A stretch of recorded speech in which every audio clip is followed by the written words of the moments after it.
جب اس نے اصرار کیا تو لیلا چلائی، ہائے مجھے ذلیل کرتے ہیں یہ لوگ۔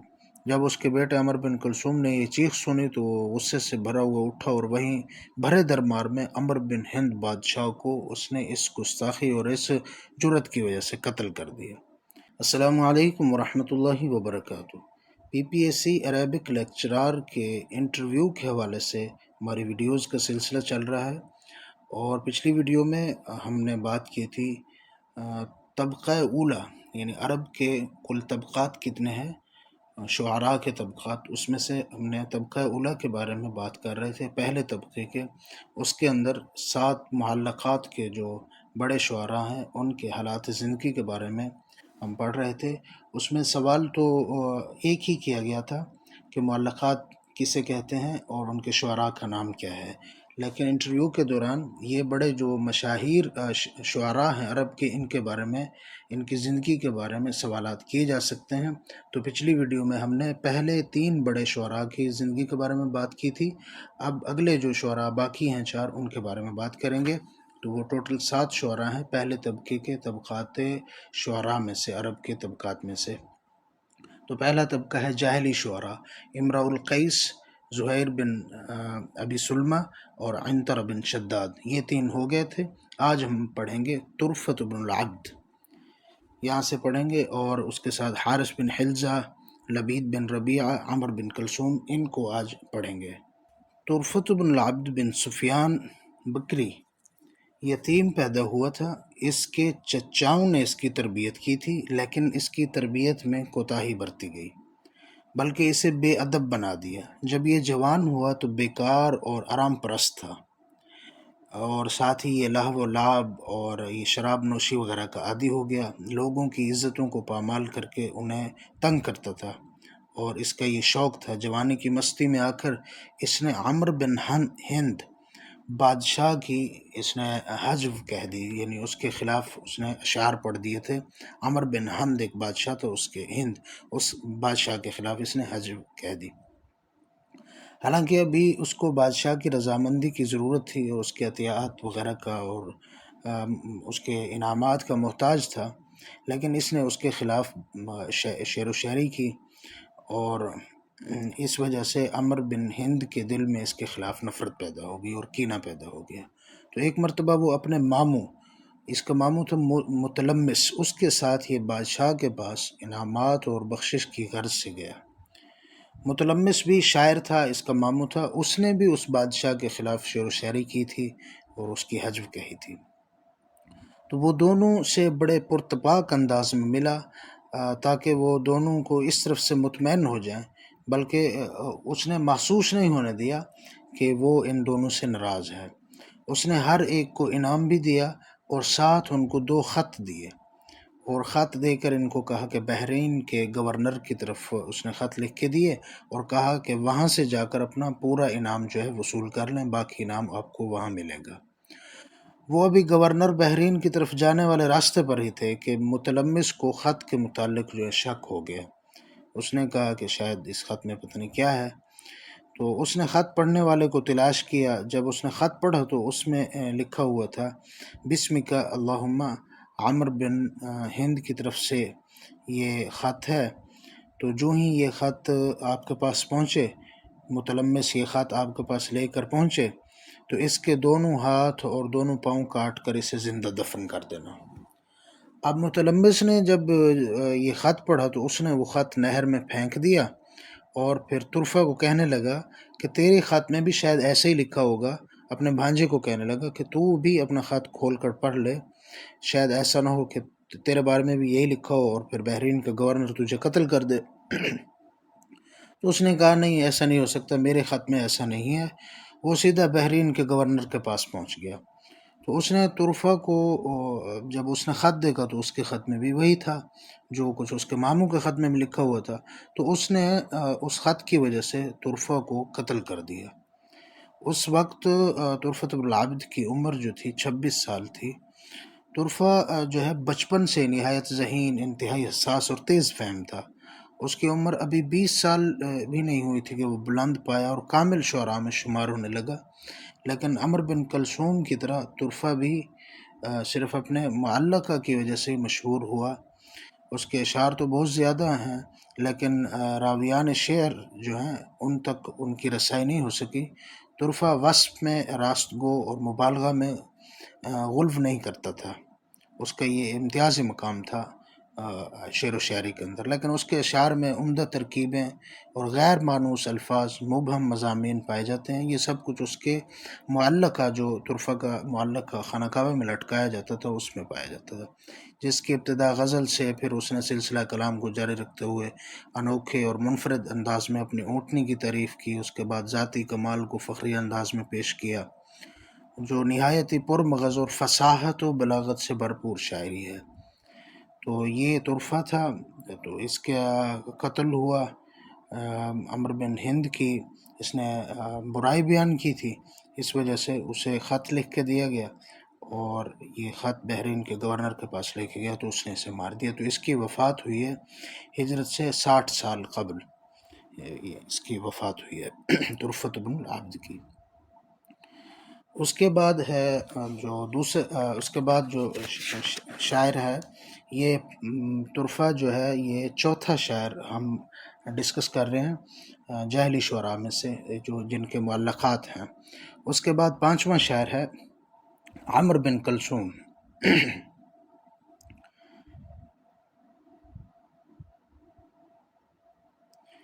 عمرو بن کلثوم بن مالک جو ہے یہ جزیرہ فراتیہ میں حسب و نسب کے مالک اور معزز قبیلے تغلب کے درمیان پرورش اس نے پائی۔ جب جوان ہوا تو عظیم لوگوں کی طرح خوددار، غیرت مند اور بہادر اور فصیح اللسان تھا۔ ابھی وہ 15 سال کا ہی تھا کہ اپنی قوم میں معزز اور قبیلے کا سردار بن گیا۔ بسوس کی وجہ سے بنو بکر اور تغلب کے مابین لڑائیاں ہوتی رہتی تھیں۔ ان لڑائیوں میں یہی ان کا قائد ہوتا تھا، سالار یہی ہوتا تھا۔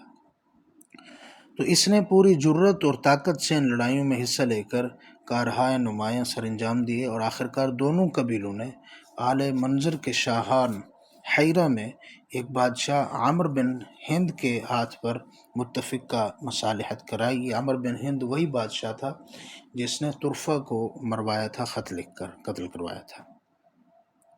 مگر یہ صلح جو اس نے کروائی تھی، یہ طویل مدت تک برقرار نہیں رہ سکی، اور جلدی ان کے درمیان، سرداروں کے درمیان جو ہے پھوٹ پڑ گئی، اور دوبارہ ان کی غیرت جاگ اٹھی، اور وہ عمرو بن ہند کے دربار میں جھگڑنا شروع ہو گئے۔ بنو بکر کا شاعر جو تھا وہ تھا حارث بن حلزہ، اس کے بارے میں بھی آگے آ رہا ہے، وہ پڑھتے ہیں۔ وہ کھڑا ہو گیا، اس نے اپنا مشہور معلقہ پڑھ کر سنایا، جس بنا پر بادشاہ کی نظر جو ہے، نظر التفات اس قوم کی طرف ہو گئی۔ حالانکہ اس سے قبل اس کا ذہنی میلان جو تھا بادشاہ کا، وہ اہل تغلب کی طرف تھا، وہ ان کی طرف داری کرتا تھا۔ یہ دیکھ کر عمرو بن کلثوم جو ہے یہ عمرو بن ہند سے ناراض ہو کر چلا گیا، کیونکہ اس نے حارث بن حلزہ کی جو قوم تھی اس کا ساتھ دیا تھا۔ اس کے بعد ایک عجیب واقعہ ہوا کہ بادشاہ عمرو بن ہند نے اپنے درباریوں سے پوچھا، تم عرب کا کوئی ایسا آدمی بتا سکتے ہو جس کی ماں میری ماں کی خدمت کرنے کو اپنی توہین سمجھے؟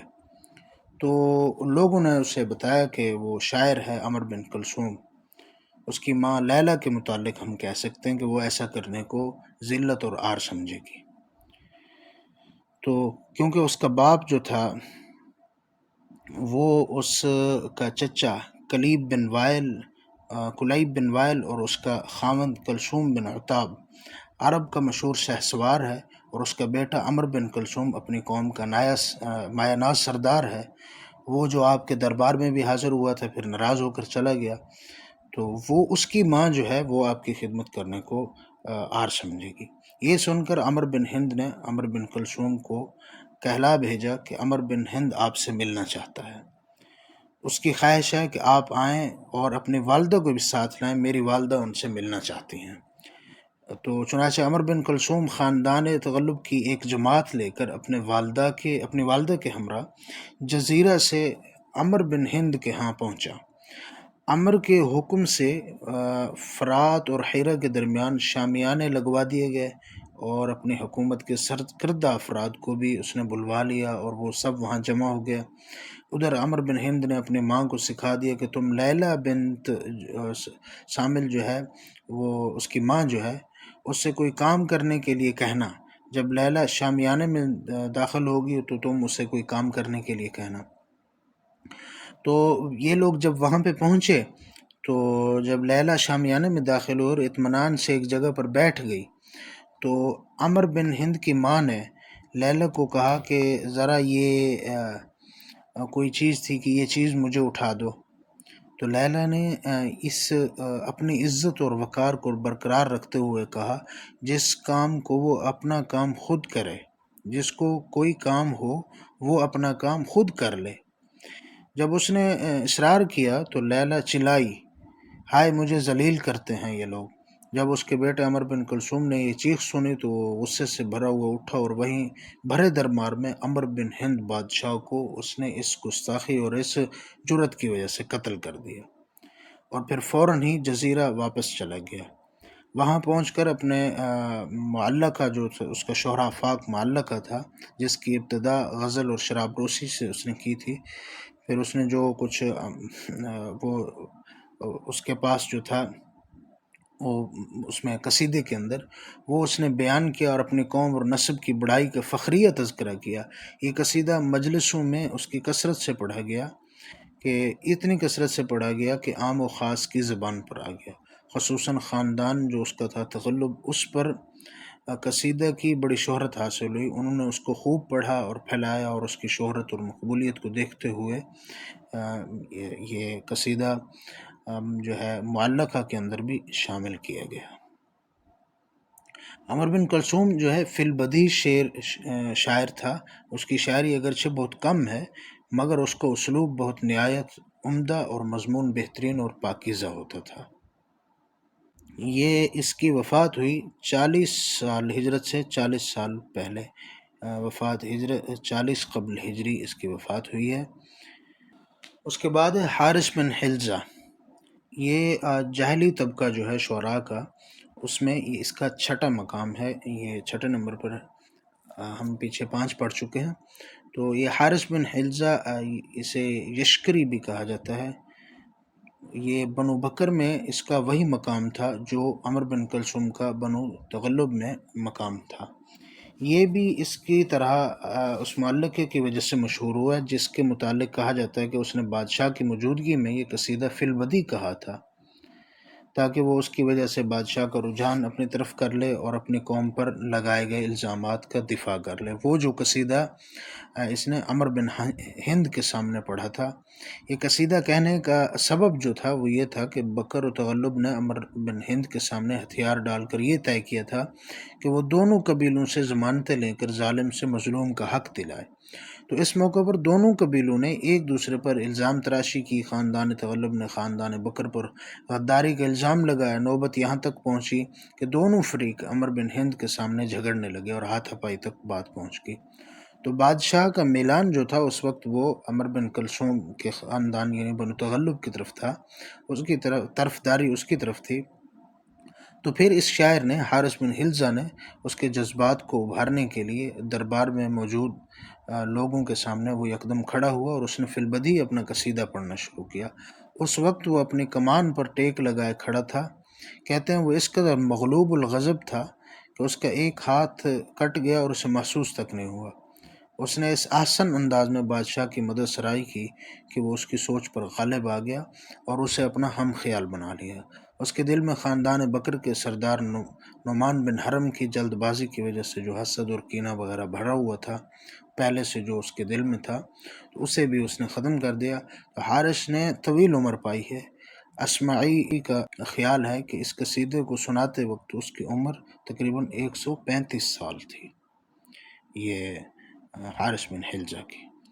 اس کی پوری شاعری جو پہنچی ہے، یعنی جو ادب کی کتب میں موجود ہے، وہ ایک معلقہ اور چند قطعات وغیرہ ہیں، جن سے نہ تو اس کی شہرت کا پتہ چلتا ہے، نہ اس کے طبقے کا تعین ہو سکتا ہے، جبکہ یہ اس کا مکمل جو ہے شاعری کا نمونہ جو ہے یہی اس کا وہ معلقہ ہے جو اس نے عمر بن ہند کے دربار میں پڑھا تھا۔ اس کی وفات ہوئی ہے یہ 50 قبل ہجری، یعنی ہجرت سے 50 سال پہلے اس کی وفات ہو گئی تھی۔ اس کے بعد ہے لبید بن ربیعہ یہ شاعر ہیں، ساتویں شاعر جو ہم پڑھ رہے ہیں طبقہ اولیٰ کے معلقات میں جن کا نام ہے. یہ ہیں ابو عقیل لبید بن ربیعہ عامری.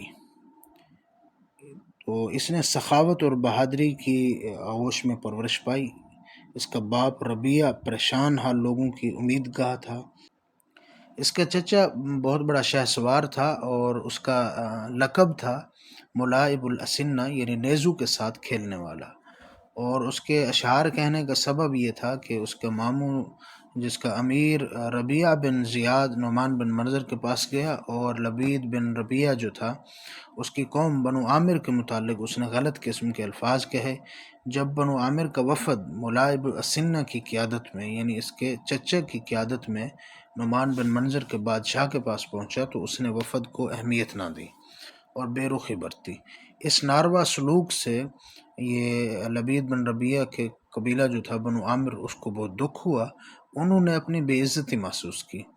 اور لبید جو تھا شاعر ان دنوں بہت چھوٹا سا تھا. اس نے انہیں کہا کہ مجھے اپنے معاملے میں شریک کر لیں، تو لیکن اس کے قبیلے نے اسے چھوٹا سمجھتے ہوئے نظر انداز کر دیا. جب اس نے بار بار اصرار کیا تو انہوں نے اس کی درخواست قبول کر لی، اور اس نے ان سے وعدہ کیا کہ وہ انتقام لیتے ہوئے ربیعہ کی ایسی حجو کہے گا، یعنی ایسی غزل پڑھے گا اس کے خلاف کہ بادشاہ کو اپنے مجلس سے ہی اٹھا دے گا. قوم کے افراد کہنے لگے ہم پہلے ہی تیری آزمائش کرتے ہیں. اس نے کہا وہ کیسے؟ وہ کہنے لگا کہ مطلب انہوں نے کہا کہ ہم پہلے تیرا امتحان لیتے ہیں، تو امتحان دے کہ تو کیسی حجو کر سکتا ہے. تو وہ کہنے لگے یہ اس انگوری بوٹی ایک تھی، تو اس کے بارے میں کہا کہ ایک پودا تھا کہ اس کی حقارت بیان کرو. تو اس وقت ان کے سامنے باریک شاخوں والی، کم پتوں والی اور زمین پر بچھی ہوئی تربا نام کی ایک بوٹی پڑی ہوئی تھی. لبید کہنے لگا اے تربا، اس نے اس کی یعنی حجو بیان کی، اے تربا، بوٹی سے نہ تو آگ تجھ سے نہ تو آگ جل سکتی ہے، نہ تو گھر میں لگانے کے کام آتی ہے، نہ کسی پڑوسی یا دوست کی خوشی کا سامان بن سکتی ہے. اس کی لکڑی اتنی کمزور ہے کہ اس کا فائدہ کم ہے، اس کی شاخیں چھوٹی ہے، چراگاہ میں سب سے گھٹیا چارہ ہے، اور یہ بہت مشکل سے اکھڑنے والی ہے. تو یہ مطلب اس نے اس کی حجو کی، اس پودے کی. تو قوم نے اسے حجو گوئی کی اجازت دے دی. چنانچہ جب یہ وہاں پہ پہنچا تو اس نے وہاں پہ جا کر بہت ہی زبردست قسم کی حجو بیان کی. پہلا جملہ جو اس نے کہا، بادشاہ سلامت ذرا ٹھہریے، خدا آپ کے اقبال کو بلند کرے اور اس کے ساتھ کھانا نہ کھائیے. یعنی یہ اس نے پہلا جملہ کہا. یہ جملہ سننے کے بعد بادشاہ اس سے متنفر ہو گیا اور اتنا ناراض ہوا کہ اس کو اپنے دربار سے نکال دیا. عامریوں کو اعزاز و اکرام دیا اور اپنا مقرب بنا لیا. یہی لبید کی پہلی رجز جو تھی جس کے ساتھ لبید کی شہرت ہوئی. تو یہ اپنی قوم کا وفد لے کر آیا اور پھر یہ مسلمان ہو گیا. پھر اس نے قرآن مجید حفظ کیا اور شاعری کو ترک کر دیا. یہاں تک کہا جاتا ہے کہ اسلام لانے کے بعد اس نے صرف ایک شعر کہا جس کا مطلب ہے کہ خدا کا شکر ہے اللہ نے مجھے موت آنے سے پہلے اسلام کا لباس پہنا دیا. تو یہی وجہ ہے کہ اسے جاہلی شعراء میں شمار کیا جاتا ہے، حالانکہ یہ اسلام لانے کے بعد طویل عرصہ تک زندہ رہا. اسے مخزرمی شعراء میں شمار نہیں کیا جاتا کیونکہ اس نے اسلام لانے کے بعد شاعری چھوڑ دی تھی. یہ بہت فیاض، عقل مند اور شریف النفس انسان تھا. مروت کا پیکر، بہادر دل کا مالک تھا. یہی اس کے اخلاق و جذبات ہیں جو اس کی شاعری میں رواں دواں نظر آتے ہیں. اس کی شاعری میں فخریہ لہجہ، شرافت و کرم کا اظہار ہوتا ہے. اس کے قصیدے کے الفاظ پر شوکت، عبارت کی تربیت، خوشنما، حکمت عالیہ سے بھرپور اور اچھے کلمات جو مزین کیے گئے ہیں یہ اس کے کلام کے اندر نظر آتے ہیں. تو یہ شعراء کے جو طبقات ہیں وہ ان میں سے پہلا طبقہ ہمارا مکمل ہوا ہے. شعراء کے طبقات کا جاہلی طبقہ جو ہے اس کے بعد آتا ہے مخزرمی اور پھر اسلامی اور پھر معلّق طبقہ۔ تو یہ پہلے طبقہ کے ساتھ جو بڑے شعراء تھے، مشاہیر، ان کے حالات زندگی ہم نے پڑھے ہیں۔ اگلی ویڈیو میں ہم اگلے طبقات پر بات کریں گے۔ اگر آپ کو یہ ویڈیو مفید لگی ہے تو ویڈیو کو لائک کریں، شیئر کریں اور چینل کو سبسکرائب کریں۔